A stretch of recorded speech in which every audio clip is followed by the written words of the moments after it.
like just yesterday that we were at our first convention, where my husband accepted the Republican nomination and then became our 45th President of the United States. Yet the energy and enthusiasm for who should lead this nation, it is real today as it was 4 years ago. I know I speak for my husband and the entire family when I say we have not forgotten the incredible people who were willing to take a chance on the businessmen who had never worked in politics. We know it was you who elected him to be Commander-in-Chief, and we know it is you who will carry us through again. We were humbled by the incredible support then, and we are still grateful today. I want to acknowledge the fact that since March, our lives have changed drastically. The invisible enemy, COVID-19, swept across our beautiful country and impacted all of us. My deepest sympathy goes out to everyone who has lost a loved one, and my prayers are with those who are ill or suffering. I know many people are anxious and some feel helpless. I want you to know you're not alone. My husband's administration will not stop fighting until there is an effective treatment or vaccine available to everyone. Donald will not rest until he has done all he can to take care of everyone impacted by this terrible pandemic. I want to extend my gratitude to all of the healthcare professionals, frontline workers and teachers who stepped up in these difficult times. Despite the risk to yourselves and your own families, you put our country first, and my husband and I are grateful. I have been moved by the way Americans have come together in such an unfamiliar and often frightening situation. It is in times like this that we will look back and tell our grandchildren that through kindness and compassion, strength and determination, we were able to restore the promise of our future. Businesses stepped up and volunteers stepped in. People were eager to share ideas, resources, and support of all kinds with neighbors and strangers alike. It has been inspiring to see what the people of our great nation will do for one another, especially when we are at our most fragile. Speaking of strength and determination, we recently celebrated the 100-year anniversary of the passage of the 19th Amendment. Yesterday, on the North Lawn of the White House, we unveiled an exhibit dedicated to women's suffrage. The exhibit called on children from across the country to send art honoring the meaning of this important time in women's history.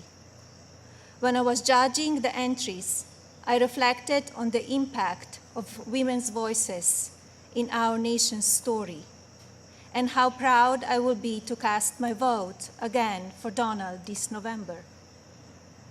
We must make sure that women are heard and that the American dream continues to thrive. Growing up as a young child in Slovenia, which was under communist rule at the time, I always heard about an amazing place called America, a land that stood for freedom and opportunity. As I grew older, it became my goal to move to the United States and follow my dream of working in the fashion industry. My parents worked very hard to ensure our family could not only live and prosper in America, but also contribute to a nation that allows for people to arrive with a dream and make it reality. I want to take the moment to thank my mother and father for all they have done for our family. It is because of you that I'm standing here today.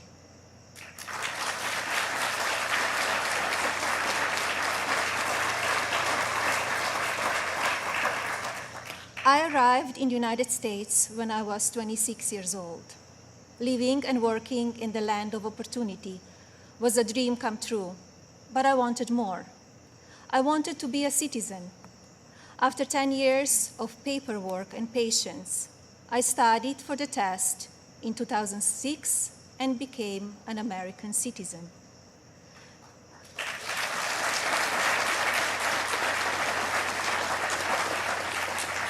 It is still one of the proudest moments in my life because with hard work and determination, I was able to achieve my own American dream. As an immigrant and a very independent woman, I understand what a privilege it is to live here and to enjoy the freedoms and opportunities that we have. As First Lady, I have been fortunate to see the American dream come true over and over again. I have met many inspiring women, children, parents, and families who have overcome life-changing issues that include addiction, homelessness, family members who are ill or have passed away, abuse of all kinds, and many other challenges that would make most people give up. The past 3.5 years have been unforgettable. There are no words to describe how honored, humbled, and fortunate I am to serve our nation as your First Lady. After many of the experiences I've had, I don't know if I can fully explain how many people I take home with me in my heart each day. From brave soldiers who give up so much so that we can be free, to children of all circumstances who I have met around the world. Thank you for inspiring me. It is my greatest honor to serve you. When I speak to members of the military, despite sacrificing time with their families, experience the fear of war or suffering loss, they have no regrets about serving our country. The same goes for their families and the families of first responders who often watch their loved ones walk out the door, not sure if or when they will come home. When I speak to families who have lost someone, the pain mixed with pride I hear in their voices is something I think about often. So thank you to all who serve our country in the military and as first responders. And thank you to the families who wait for them. You are all heroes in your own right. I have also been moved by the many children and families I've spent time with at hospitals, schools, and other locations around the world. Children who are dealing with pain or illness that would break even the strongest adult. Parents who are grateful to wake up every day and see that their child is still alive. These families are a testament to what faith and medicine, strength and science can do. On my first international trip as First Lady, my husband and I visited places of great significance to the three major religions: Islam, Christianity, and Judaism. One special memory from that trip is of a young boy I had privilege of visiting while at Bambino Gesù Hospital in Rome, Italy. While there, I read the little boy a story and learned that he and his family had been waiting for a heart for a very long time, and he had a grim prognosis. His situation brought my staff and me to tears, and we spoke of a little else as we flew to Belgium for the next part of our trip. Upon landing just a few hours later, we learned that a heart had been donated and would be going to the little one. I think about him often, along with so many amazing and strong young patients across our own country. More profound and sadly unavoidable examples of our country's strength and character have occurred in the communities that have been impacted by natural disasters. Hurricanes, tornadoes, and flooding may show the ugly side of Mother Nature, but in their aftermath, they can show us a beautiful side of humanity. My husband and I have visited many places that have been affected by natural disaster, and we are deeply moved by the strength of the people who have lost everything and the kindness of neighbors and communities. The common thread in all of these challenging situations is the unwavering resolve to help one another. I recognize the stories I just told about people who survive extraordinary circumstances. But Donald and I are also inspired by the millions of Americans who wake up each day with a simple yet courageous goal of providing for their families and keeping them safe. You are the backbone of this country. You are the people who continue to make the United States of America what it is, and who have the incredible responsibility of preparing our future generations to leave everything even better than they found it. Just as you are fighting for your families, my husband, our family, and the people in this administration are here fighting for you. No matter the amount of negative or false media headlines or attacks from the other side, Donald Trump has not and will not lose focus on you. He loves this country, and he knows how to get things done. As you have learned over the past 5 years, he is not a traditional politician. He doesn't just speak words. He demands action, and he gets results. The future of our country has always been very important to him, and it is something that I have always admired.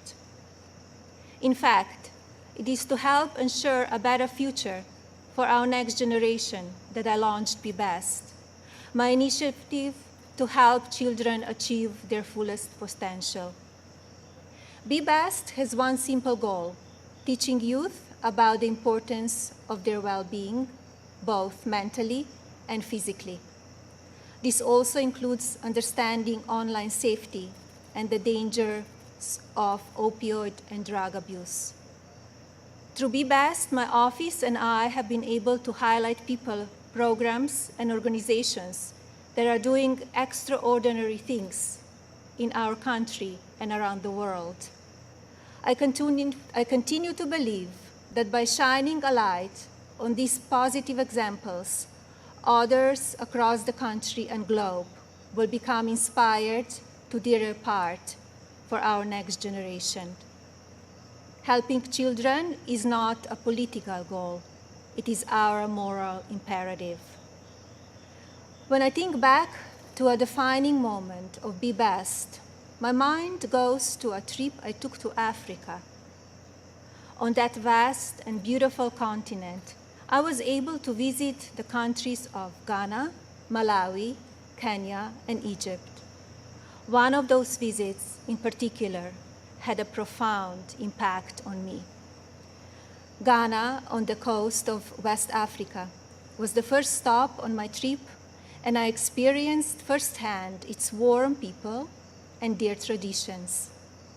While there, I visited the Cape Coast Castle and learned more about the beginning of a cruel and often deadly journey in the era of the slave trade. I was horrified when I listened to the guide tell me so many inhumane stories, and I gained new perspectives. It is time in our history we must never forget, so that we can ensure that it never happens again. Like all of you, I have reflected on the racial unrest in our country. It is a harsh reality that we are not proud of parts of our history. I encourage people to focus on our future while still learning from our past. We must remember that today We are all one community, comprised of many races, religions, and ethnicities. Our diverse and storied history is what makes our country strong, and yet we still have so much to learn from one another. With that in mind, I like to call on the citizens of this country to take a moment, pause, and look at things from all perspectives. I urge people to come together in a civil manner so we can work and live up to our standard American ideals.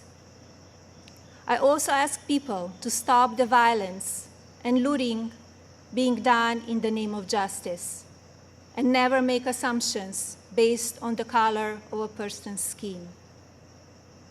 Instead of tearing things down, let's reflect on our mistakes, be proud of our evolution, and look to our way forward. Every day, let us remember that we are one nation under God, and we need to cherish one another. My husband's administration has worked to try and effect change when it comes to issues around race and religion in this country. He is the first president to address a special session of the United Nations General Assembly to call upon countries across the world to end religious persecution and honor the right of every person to worship as they choose. He has made substantial investments in our historically Black colleges and universities. This president also continues to fight for school choice, giving parents more options to help their children flourish. My husband knows how to make a real change. From the day that I met him, he has only wanted to make this country the best it can be. For many years, I watched him grow concerned and frustrated, and I'm so proud to see the many things he has done in such a short time. America is in his heart. So while at times we only see the worst of people and politics on the evening news, let's remember how we come together in the most difficult times. And while debate rages on about issues of race, let's focus on the strides we have made and work together for a better tomorrow for everyone. Our administration has also devoted historic resources and produced life-saving results by raising awareness around opioid addiction and drug abuse, especially for children. When so often the headlines are filled with gossip, I want to take this moment to encourage the media to focus even more on the nation's drug crisis. This disease is one that affects everybody. It pays no attention to race, age, or socioeconomic status. Addiction has touched every part of our society in some way. And now, more than ever, we have programs and medicine to combat it. We just need to talk about it openly. And you, the media, have the platforms to make that happen. To the media industry and as a country, I ask that we all commit to helping in our fights against drug addiction by talking about it even more. Especially as we battle the COVID pandemic, we need to remember that suicides are on the rise as people who are struggling with loneliness and addiction feel they have nowhere to turn. Parents, please talk to your children. Teachers and caregivers, pay attention to signs of addiction. Lawmakers, pass legislation that allows those who ask for help to do so safely and without fear, and to provide resources for organizations that help people impacted by addiction. When the stigma is removed, people will no longer be ashamed to ask for help, and lives will be saved. And if you are struggling with addiction, there is no shame in your illness. Please seek help. You are worth it. In my next 4 years as First Lady, I will continue to build upon Be Best and work with individual states to pass legislation to take care of our most vulnerable. I plan to continue the work I have started with children in foster care, as well as the minority communities and tribal nations. I want to ensure children are being protected and communities have the resources needed to combat drug addiction and child neglect or abuse. Like my husband and the administration, I will continue to encourage education that supports a child's individual needs. It is vital that children are given the building blocks to succeed. I also look forward to continue my work to restore the People's House, which is a lasting symbol of pride for our nation. I believe this iconic home needs to be cared for and preserved so it can be enjoyed by the people of this country and visitors from around the world for years to come. I'm passionate about this beautiful house, the grounds, and all they represent. And now, I have a special message for the mothers of this country. This modern world is moving so fast, and our children face challenges that seem to change every few months. Just like me, I know many of you watch how mean and manipulative social media can be. And just like me, I'm sure many of you are looking for answers how to talk to your children about the downside of technology and their relationships with their peers. Like every parent in this country, I feel there are so many lessons to teach our son and responsibilities as his mother, but there are just not enough hours in the day to do it all. I remind myself that I'm more fortunate than most and still have days that I look for wisdom and strength to do the very best I can for him. To mothers and parents everywhere, you are warriors. In my husband, you have a president who will not stop fighting for you and your families. I see how hard he works each day and night, and despite the unprecedented attacks from the media and opposition, he will not give up. In fact, if you tell him he cannot be done, he just works harder.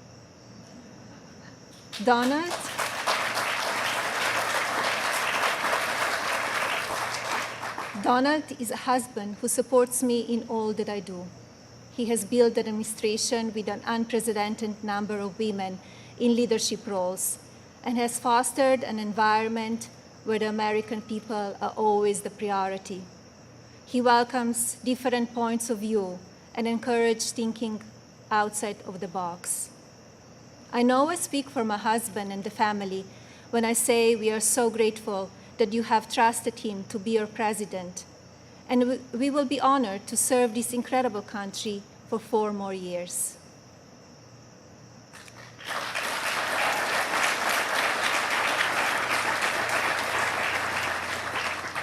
As you have heard this evening, I don't want to use this precious time attacking the other side, because as we saw last week, that kind of talk only serves to divide the country further. I'm here because we need my husband to be our president and commander-in-chief for 4 more years. He is what is best for our country. We all know Donald Trump makes no secrets about how he feels about things. Total honesty is what we as citizens deserve from our president. Whether you like it or not, you always know what he's thinking. And that is because he's an authentic person who loves this country and its people and wants to continue to make it better. Donald wants to keep your family safe. He wants to help your family succeed. He wants nothing more than for this country to prosper, and he doesn't waste time playing politics. Almost 4 years ago, we went into Election Day completely underestimated. Despite what is being said again this year, I know, just as you do, that Americans will go to the polls and vote on the behalf of their families, our economy, our national security, and our children's future. To vote for those ideals is not a partisan vote. It is a common sense vote, because those are goals and hopes that we all believe in. I believe that we need my husband's leadership now more than ever in order to bring us back once again to the greatest economy and the strongest country ever known. God bless you all, your families, and God bless the United States of America.